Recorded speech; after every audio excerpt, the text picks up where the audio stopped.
Very good. Hi, and welcome to Three Questions with my friend Lisa Swanson with us today. Hey, Lisa, welcome to the show. Hey, Kevin, thanks for having me.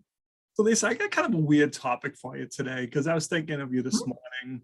I'm doing good weight-wise, but I remember a couple years ago, it got to be around this time of the year. It started to get warm. I'm like, I need to take my shorts out. I put the first pair on, couldn't even come close to button it. All right, let me take another pair. They all were the same. And I was sitting on the bed just going, wow, what did I do? I know what I did, Lisa. I got lazy at the end of the year. Christmas, holidays, I wasn't exercising. I was stressed. I was eating a ton. And then it all came out emotionally looking at those shorts that didn't fit. Right. Yeah, that's a tough one. And, I think this is one of the reasons the pandemic hit people so hard. Right? Because they're at home. Not only they're at home, they're not moving as much, they're not getting the exercise, they're not socializing, so they don't care what they look like. So I'll put on yoga pants, I'll put on sweatpants. They're very forgiving, right? And you can't tell what's happening when you have these yoga pants on. Then you feel like, oh, I'm feeling pretty good. And you go to put your jeans on or your shorts on because it's getting warmer. And it's like, oh, crap, what? I didn't realize I was gaining weight because it sneaks up on you. But that's kind of a common issue for a lot of people, right? It's the reality. I told you I have a friend and, it's all about her jeans. She's like, if my jeans don't fit, then I stop paying attention to what I'm doing.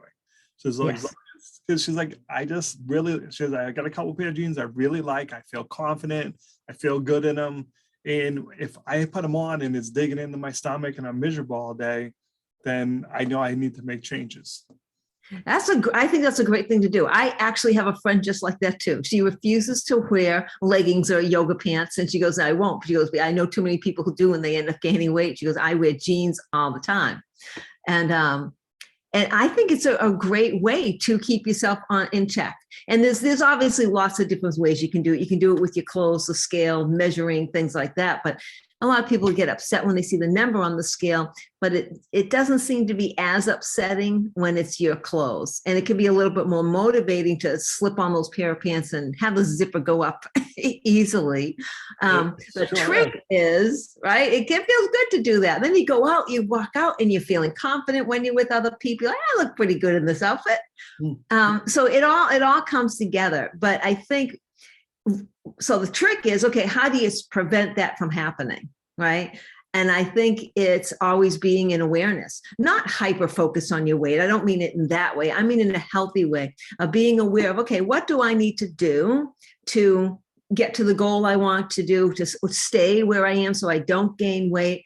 It's known, okay, I need to focus on the basics. If everybody would just focus on the basics instead of some little trick that they need to do to lose weight, you'd be much better off. And the basics are balanced nutrition, the right amount of strength training, and the right amount of movement throughout the day, whether that's cardio, going for a walk, or whatever you're doing. You can get those three things in the right balance for you. You're not going to have to be dealing with those tight shorts. Yep. You're not going to have to deal with the digging into your waist all day long. You can't wait to get home to take them off, right? So let's go one step further though. Okay. What happens when it happens? What I see is people just go into panic mode, Lisa. Well, yeah. I'm not going to eat. I'm just going to, I'm going to go to the gym. I'm going to get on the treadmill for 4 hours. We just go into total panic mode. That's a horrible idea too. Yes, because that's when you're stressing the metabolism out when you're doing that. So this is what most people do. They go, I'm going to eat a whole lot less.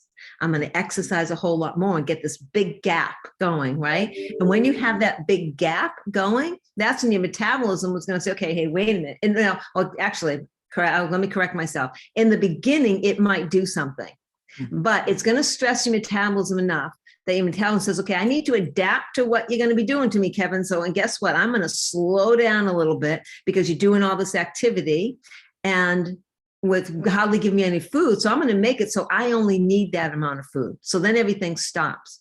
Your metabolism is slowed down and has adapted to what you're doing. So now you need to adapt to your metabolism again. And what most people do is say, I better exercise more, better eat even less. Next thing you know, they're like, forget this, I can't do it. I have to eat like a bird in order to lose any weight.